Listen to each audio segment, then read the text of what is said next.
E aí, gente, bem-vindos ao canal, vamos para mais um vídeo de questão resolvida e comentada aqui para vocês. A gente vai seguir falando sobre as provas da URGS, dessa vez, nesse vídeo, uma questão da prova da URGS de 2019, a questão de número 23. Assim como nos vídeos anteriores, para quem não viu os vídeos anteriores, em algum lugar aqui da tela, se eu souber fazer isso, vai aparecer um link para playlist. Eu vou botar na descrição do vídeo um link para a prova da URGS, por ali vocês podem acompanhar tranquilamente a questão, o texto na íntegra, mas assim como nos vídeos anteriores, quem não quiser abrir o PDF, quiser ficar só com o vídeo, eu vou colar aqui do ladinho para vocês a questão também. Essa questão de número 23 vai trabalhar com um assunto de análise sintática, especificamente com tipos de sujeito. Só que ela não te conta diretamente que é isso que está acontecendo. Ela não vai falar a sinalha alternativa que tem ao sujeito do tipo X. Não é tão evidente assim, mas esse é o conteúdo que está aparecendo. Então a primeira dificuldade da questão de número 23 da prova de 2019 é a gente identificar o tipo de sujeito que está sendo solicitado. Vamos à leitura do enunciado. Olha só, diz o seguinte então: de acordo com o autor do texto, a explicação para a concordância verbal da frase "Pessoal, leia o livro X" está relacionada ao fato de a concordância verbal se fazer com um sujeito não expresso nem fonética nem ortograficamente. A gente não precisaria ler o texto, mas eu vou ler com vocês o primeiro parágrafo, que é onde ele explica essa concordância do "Pessoal, leia um livro". O parágrafo diz o seguinte: recebi consulta de um amigo que tenta deslindar segredos da língua para estrangeiros que querem aprender português. Seu problema? Se diga em uma sala de aula, "Pessoal, leiam o livro X", como explicar a concordância? Certamente não se diz "Pessoal, leia o livro X". Então, o que ele vai entrar no texto a explicar, e a questão já nos trouxe ali, é que tem que ter algum sujeito escondido, entre aspas, dentro dessa frase para que ocorra essa concordância, "Pessoal, leiam o livro X", já que o autor nos diz que "Pessoal, leia o livro X" é uma construção que ninguém faria, é uma construção muito rara, ou seja, uma construção, dá para dizer, agramatical. Vamos voltar para o enunciado e vamos entendê-lo bem direitinho. O que o enunciado está nos dizendo é que a explicação para a concordância desta frase está no fato de que a concordância ocorre com um sujeito que não está expresso nem fonética nem ortograficamente. Como assim não está expresso nem fonética nem ortograficamente? Não está expresso foneticamente, eu não falo este sujeito. Não está expresso ortograficamente, eu não escrevo este sujeito. Então eu tenho aqui um tipo de sujeito que não está escrito, que não é pronunciado, mas que gera uma concordância. Como é que é o nome desse sujeito? Esse é o sujeito elíptico.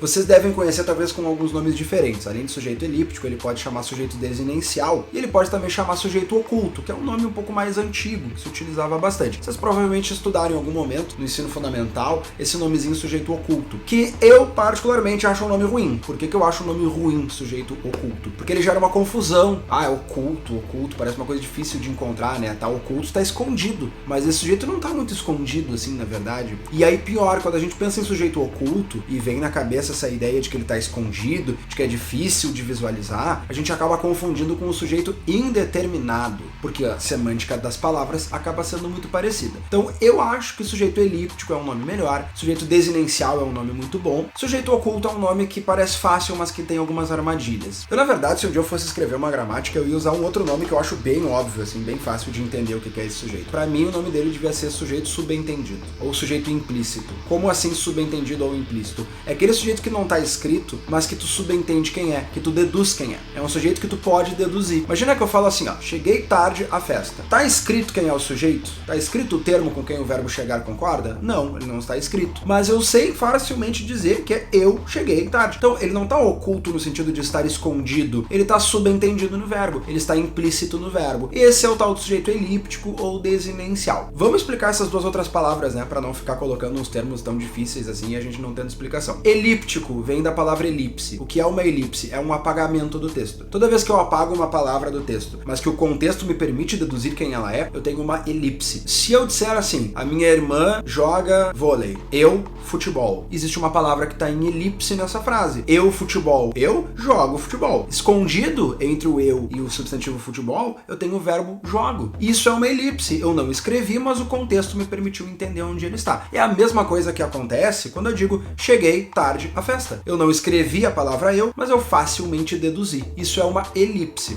E a expressão desinencial tem a ver com desinência do verbo, porque quando eu vejo cheguei tarde, o que é que me permitiu deduzir a palavra eu? A desinência, a conjugação do verbo, a desinência de número e pessoa, me fez entender que o verbo está concordando com a primeira pessoa do singular, ou seja, com o pronome pessoal eu. Bom, já entendemos o que é o sujeito elíptico, mas vamos comparar um pouquinho com o sujeito indeterminado só pra gente não confundir. O sujeito elíptico, então, lembrando, é quando ele não está escrito na frase, mas o contexto gramatical me permite entender quem ele é. Esse contexto pode ser a própria conjugação do verbo, ou pode ser a oração anterior, a oração posterior, a frase anterior, a frase posterior, mas alguma coisa me faz entender quem é este sujeito. O indeterminado é aquele sujeito que não está escrito na frase, que eu não falo, que eu não escrevo, mas que o contexto não me permite entender quem é. Se alguém bate na porta, vocês que estão vendo agora o vídeo aí em casa, estão no quarto assistindo, e aí alguém bate na porta do apartamento de vocês, da casa de vocês. Vocês vão pensar assim, estão batendo aqui na porta de casa. Estão batendo na porta de casa. Vocês colocaram no plural estão batendo porque vocês acham que tem uma legião de pessoas batendo? Tem uma multidão batendo? Não, daqui a pouco tu ouviu só assim, ó.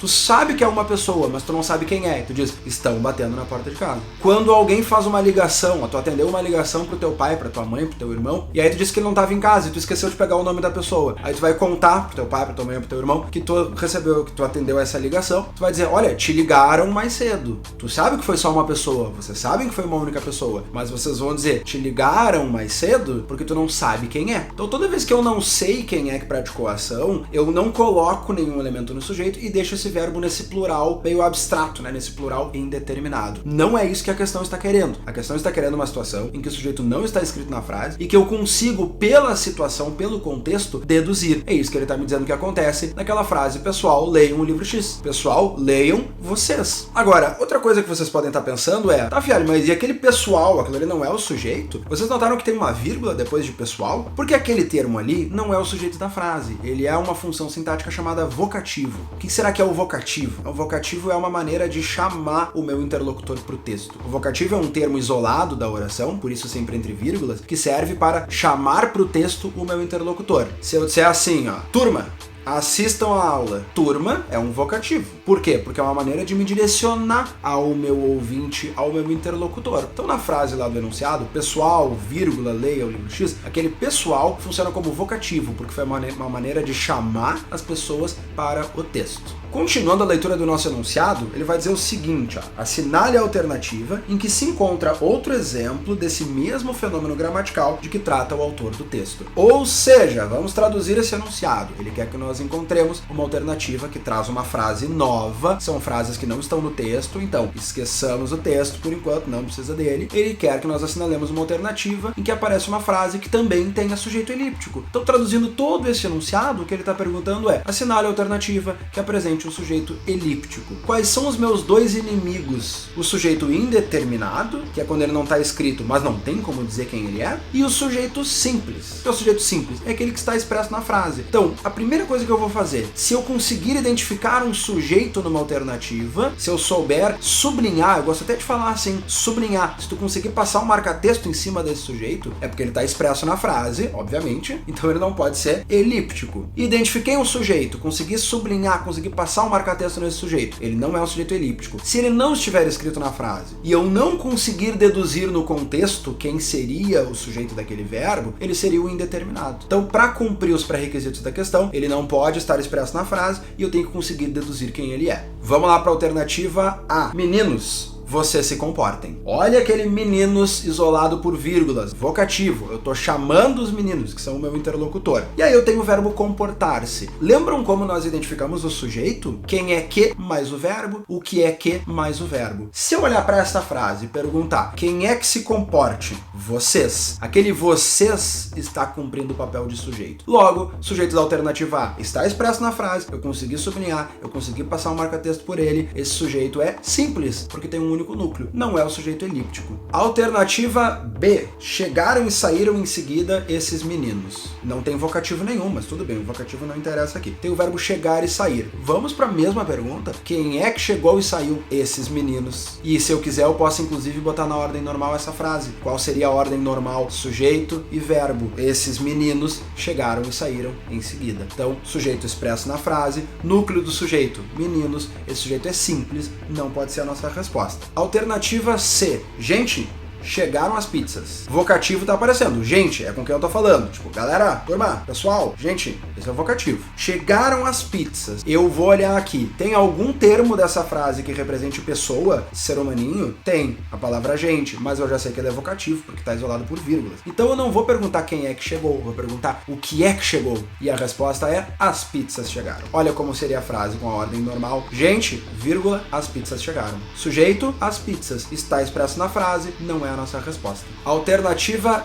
D. Gurizada, já terminaram a prova? Aí gurizada é um vocativo. De novo, vocativo bem aqui de Porto Alegre, né? Bem do sul, bem porto-alegrense, gurizada. Já terminaram a prova? Aí tu vai dizer assim, o sujeito agora é gurizada. De novo, não pode ser gurizada, porque ele está isolado por uma vírgula. É o vocativo que está aparecendo ali. E se fosse o sujeito gurizada? Gurizada não é singular? O verbo teria que ficar no singular. Com quem este verbo está concordando? Quem é que já terminou a prova ou não terminou ainda a prova? Vocês. O sujeito subentendido na alternativa D é vocês. A frase com o sujeito expresso seria gurizada, vírgula. Vocês já terminaram a prova? Como a palavra você não está escrita, não é pronunciada, mas eu consigo deduzir, eu tenho aqui um sujeito elíptico, essa é a nossa alternativa correta. E para fechar, vamos só olhar a alternativa E, até porque eu sei que muita gente marcou essa alternativa. Muitos alunos, quando rolou essa prova, perguntaram por que não podia ser essa a resposta. A alternativa E diz o seguinte: guria, tu já leu o livro que o professor indicou? A mais Porto Alegre, mais Rio Grande do Sul impossível. Totalmente porto-alegrense, sotaque totalmente Bonfim, Redenção. Guria, tu já leu o livro que o professor indicou? Por que muitas pessoas marcaram essa alternativa? Eu vou criar uma hipótese. A minha hipótese de por que marcaram essa alternativa é: a galera não entendeu muito bem o enunciado e pensou, eu vou marcar uma coisa estranha, eu vou marcar uma coisa diferente das outras. Essa é diferente das outras porque tem um probleminha de concordância quanto à gramática tradicional. Qual seria a concordância para o pronome pessoal tu? Tu já leste. O que está aparecendo na alternativa E é uma concordância coloquial. No entanto, eu posso dizer que tem sujeito sim. Quem é que já leu? Tu. O sujeito é tu. Ah, filho, mas a concordância normal não é essa, a concordância tradicional não é essa. É verdade. É uma concordância mais coloquial que está aparecendo aqui. Mas existe um sujeito escrito? Existe. Mesmo que esteja seguindo uma concordância mais coloquial, o sujeito é o pronome pessoal tu. E, portanto, isso confirma a nossa resposta, a alternativa D. Mais uma questão corrigida. Obrigado para quem tem acompanhado, para quem tem compartilhado. Muito obrigado mesmo, está sendo muito legal essa interação. Qualquer dúvida que vocês tenham quanto à questão, quanto a algum tópico gramatical que eu tenha comentado, pode botar nos comentários que eu tô vendo ali, tô respondendo o que precisar. Obrigado mesmo para quem tem visto. Se curtiu, deixa um like no vídeo, assina o canal, o que mais tem que dizer? Aciona o sininho para as notificações, todo esse papo aí. Valeu, gente. Tamo junto. Até uma próxima. Tchau, tchau.